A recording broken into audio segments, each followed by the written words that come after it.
Hello, I'm John Voight. I want to share with you the story of my friend Donald Trump.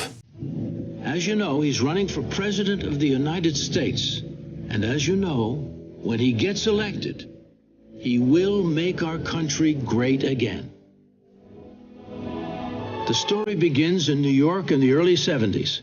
The city was on the verge of bankruptcy, but Donald looked across the river and saw not a troubled city, but a city that symbolized America's greatness.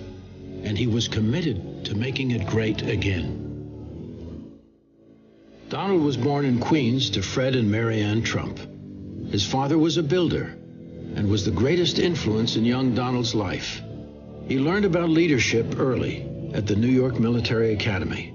He became captain of the baseball team and captain of the cadets. He learned the building business at his father's side while working on his degree at the Wharton School of Finance. After college, Donald faced a decision: join his father in Queens or dream big and make it in the greatest city in the world. The decision was easy. Donald's first notable project was less about renovating a building than helping the city rediscover its soul. The once great Commodore Hotel languished in a rundown neighborhood next to Grand Central Station. The hotel was sold to the one developer who showed that he had the kind of drive, backing, and imagination that would be necessary. They chose Donald Trump. Donald convinced the banks that they had a moral obligation to invest in New York and negotiated a tax abatement with the city, jump-starting the project and creating new construction and hotel jobs. Donald's striking new building revitalized the neighborhood. He single-handedly changed the Grand Central, the Midtown area, by himself by doing that project. Before long, more Trump buildings helped change the skyline of New York.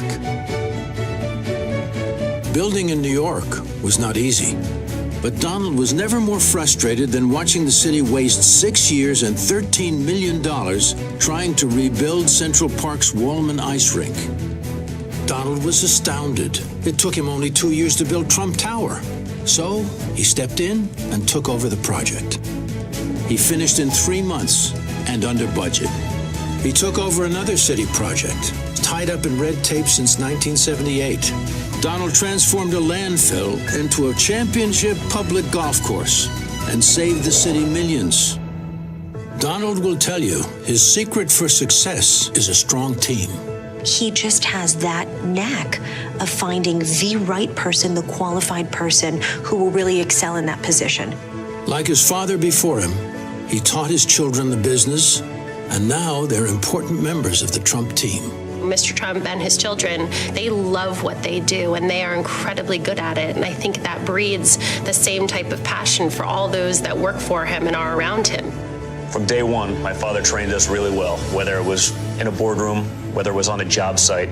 We spent time learning the business, and he made sure we understood the value of a dollar and what it meant to really work. He'd send me renderings when I was a little girl with handwritten notes on them of buildings that were under construction or in the planning stage and say, I can't wait for you to grow up and help me build these.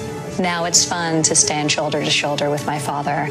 Over the years, Donald has created tens of thousands of new jobs, many of them for women. When I was building my building on Park Avenue, and he was building the Trump Tower, he had the first female construction superintendent on the job. When he made me general manager 9 years ago, there were only 3 female general managers of 5-star hotels in the whole of North America. After a long career, accomplishing much of what others said couldn't be done, Donald Trump has set his sights on a new rebuilding project. I am officially running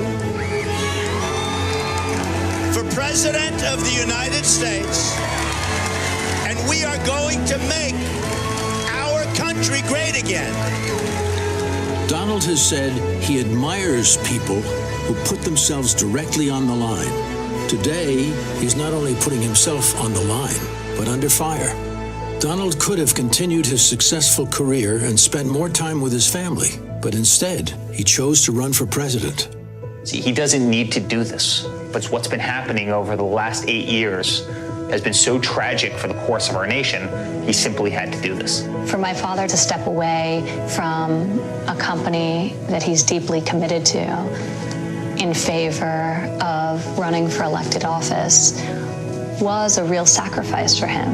It's Donald's nature to help others.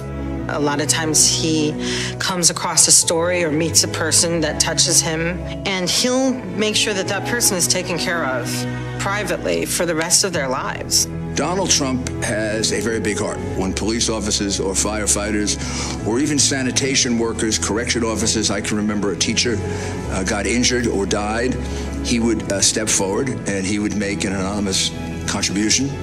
For Donald, it all begins with our young people. Donald Trump believes that higher education and more job opportunities will enhance the quality of American living. Donald is committed to protecting our families and keeping our cities safe. What I see out of Donald Trump, it starts with a message. It starts with a positive message of respect for the American law enforcement officer. But we need it from our national leaders, and that's where we're not getting it right now.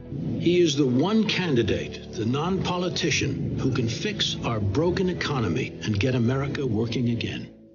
Trump is a guy, brand new, comes in, shakes up Washington, changes policies on taxes and regulations and helps businesses, and middle-income wage earners will get a raise for the first time in 15 years. Donald will stand up for America.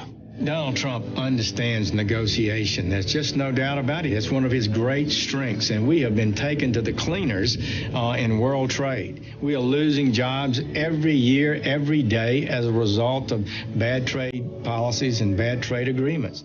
While some politicians say our best days are past, Donald believes our best days are yet to come. Ronald Reagan was a cheerleader for America. He would talk about what a great country this is, how important it is to work. That gives incentive to people, and it makes working hopeful. I think what Donald Trump can do, he can give us hope again. He can give us pride in being an American again. He can make us feel like what we should feel like. We're exceptionally lucky people living in this country. Donald Trump is a leader, not a politician. He will be honest with the American people. He will stop wasteful government spending of our tax dollars. He will cut our taxes and create jobs and will rebuild our broken economy. He will lead this country, not apologize to the world for our success. He will always put America's best interests first, whether it's a trade deal with China or standing up to radical Islamic terrorists. As he has done so many times before, he will stand up for the brave men and women who defend our country and who protect us here at home. He will bring about the change this country so desperately needs and get the job done. It's been a long time since we've had a president like that. Donald Trump, it's time to make America great again.